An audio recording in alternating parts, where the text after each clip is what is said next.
evening, and welcome to Read Aloud 3, where it's you, me, and the Trinity. And I hate to apologize for something and then turn around and repeat that same thing, which was that I was sorry that I missed some time, because this is, of course, that we're trying to, instill and nurture in ourselves our daily Bible reading as part of this Read Aloud 3 journey. That's what the channel is kind of for currently. And so just wanted to let you know, but I missed a day, and that was directly after I had missed a couple from traveling. And yeah, I love to travel. That is something that I'm foreseeing more of in my future and working towards, but somehow this trip has been like very tiring. It is for work, but it's kind of, and then just being on a different time zone by a few hours. I feel like I've been being a little bit of a wimp. Especially if I say, oh, I'm gonna travel and do all these things. I'm like, I can't keep up with the 3-hour time difference. But hey, our bodies are our bodies, and I'm getting old. But hopefully that will I'll find ways to overcome that and adjust. But anyway, on to what we're doing together today. Thanks for bearing with me and returning. We are reading chapter 13 today. Okay, chapter 13 on the 16th. I think we're on today's May 16th. Happy Saturday. So, is that right? Or did we read 13? We read 13 already. Chapter 14 on the 16th. Maybe we can catch up. I don't know. Chapter 14 is a short chapter. But I don't think 3 chapters just for the sake of catching up is a good idea. Okay, so 14. Now Hiram, king of Tyre, sent messengers to David, along with cedar logs, stone masons, and carpenters, to build a palace for him. And David knew that the Lord had established him as king over Israel, and that his kingdom had been highly exalted for the sake of his people Israel. In Jerusalem, David took more wives and became the father of more sons and daughters. These are the names of the children born to him. There: Shemua, Shabab, Nathan, Solomon, Ibhar, Elishua, Eliphet, Nogah, Nepheg, Japhia, Elishama, Belada, and Eliphet. When the Philistines heard that David had been anointed king over all Israel, they went up in full force to search for him, but David heard about it and went out to meet them. Now the Philistines had come and raided the valley of Rephaim. So David inquired of God, shall I go and attack the Philistines? Will you deliver them into my hands? The Lord answered him, go, I will deliver them into your hands. So David and his men went up to Baal Perazim, and there he defeated them. He said, as waters break out, God has broken out against my enemies by my hand. So that place was called Baal Perazim. The Philistines, and there's a reference, I'm just wondering, because I thought it was already called that. And so Baal Perazim means the Lord who breaks out. Okay, so that's what it's called, maybe because it's been renamed. It was just already mentioned as that name. Verse 12, the Philistines had abandoned their gods there, and David gave orders to burn them in the fire. Once more, the Philistines raided the valley, so David inquired of God again. It's like, you gotta keep doing this. I'm just gonna keep on asking God for his help. And God answered him, do not go directly after them, but circle around them and attack them in front of the poplar trees. So I feel like this shows a bit of like how God is really keeping David close. Like, you know, it's one thing to say, oh, God's with me, and just do the things that you think to do. But then when you have to, like, when God's switching up the things that he wants you to do, you really have to be, close and listening.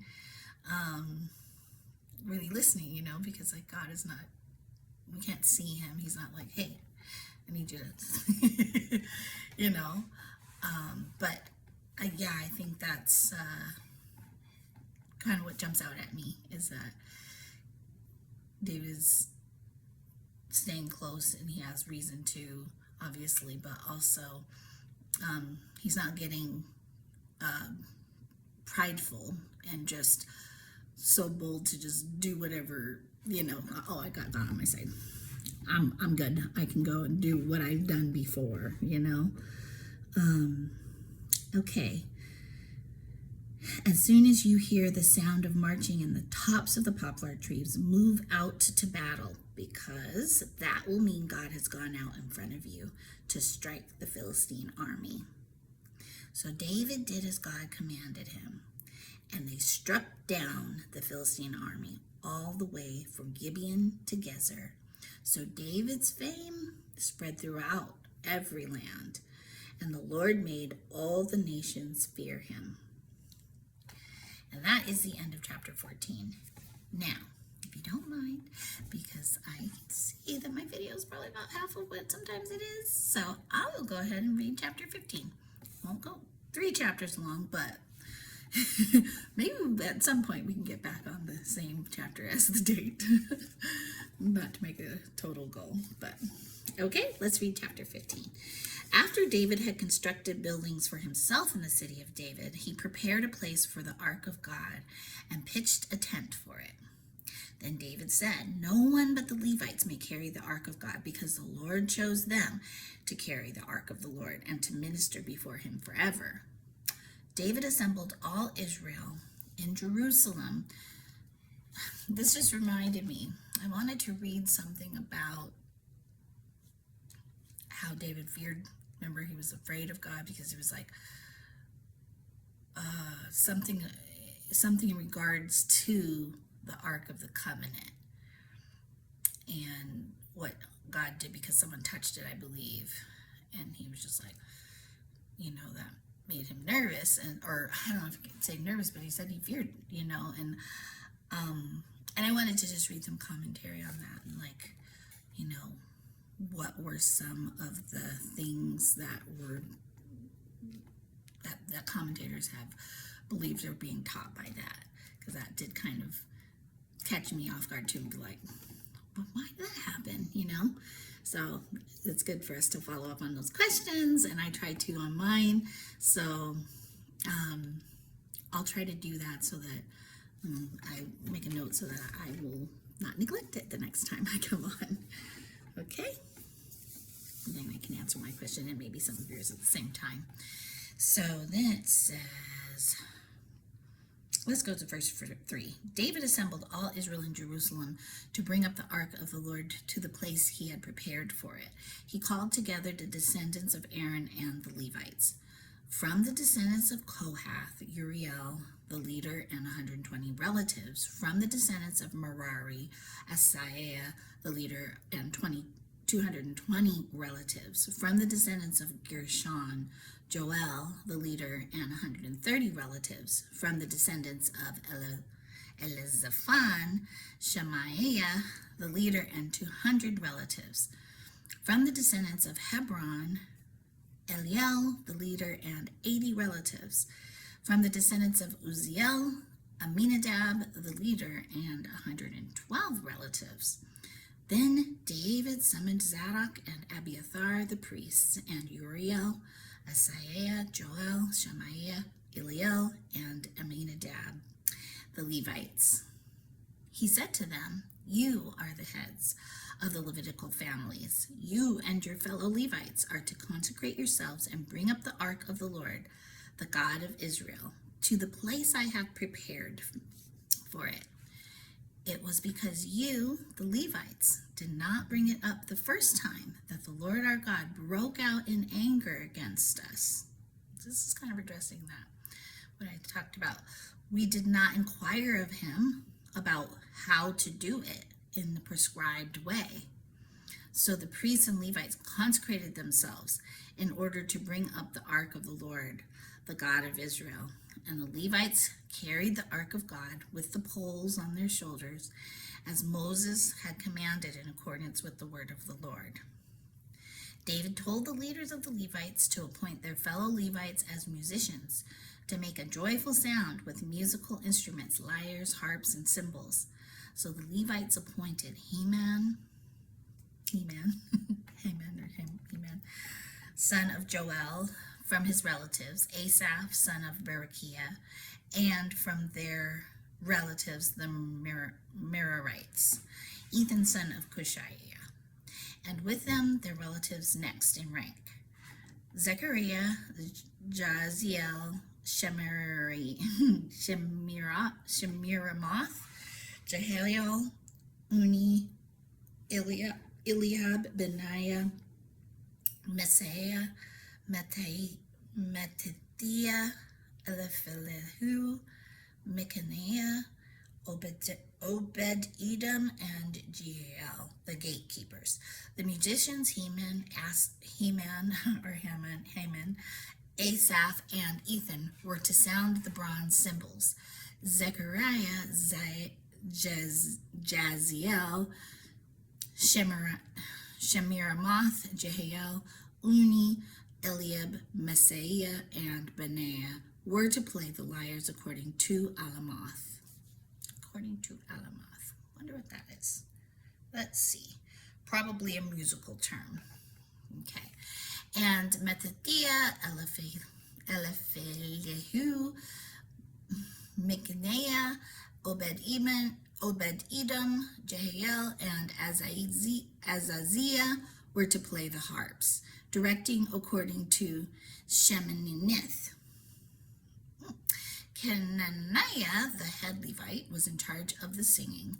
That was his responsibility because he was skillful at it. I like that.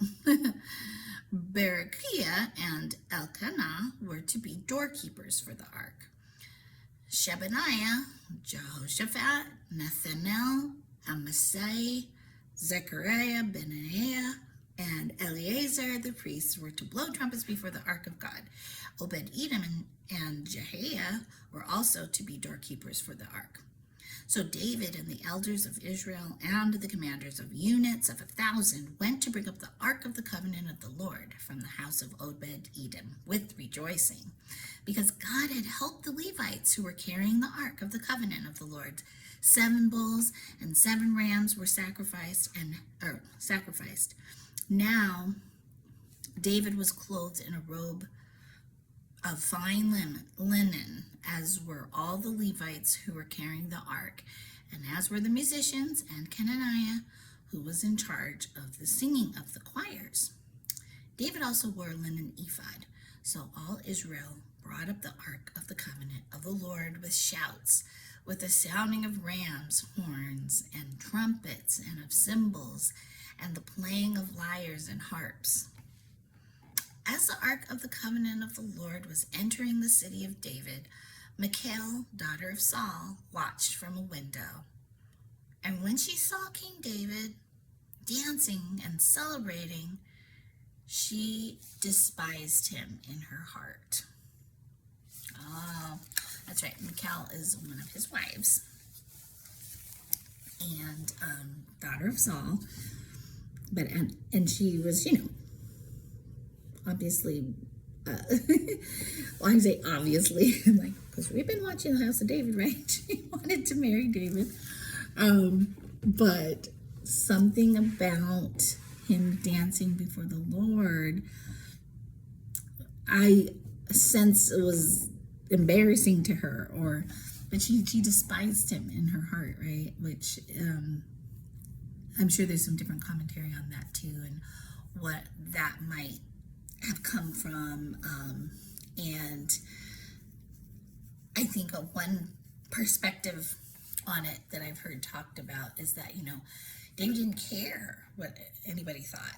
And because he was worshiping God, and as much as even his wife, knowing her and maybe her personality to some degree, if he had really considered man, he wouldn't have acted that way, because he may have been, doing. We'll hear more about that, but he didn't, because what he put first and foremost was that he wanted to worship God in his, and give himself to God first, and that kept everyone else out of his mind enough to go ahead and do that in public, the way that he did. And so it's just something for us to think about, how often have we done something like that? Have we not considered anyone else before we consider God? And that, I think, is something that is worth following, and maybe one of the things that, names David as a man after God's own heart. So with that, I will say, I hope you have a wonderful Saturday night, whether it's a fish fry or just a quiet evening, having some time to worship God on this Sabbath. I hope that you feel his presence wherever you are, and I will look forward to tomorrow. Good night.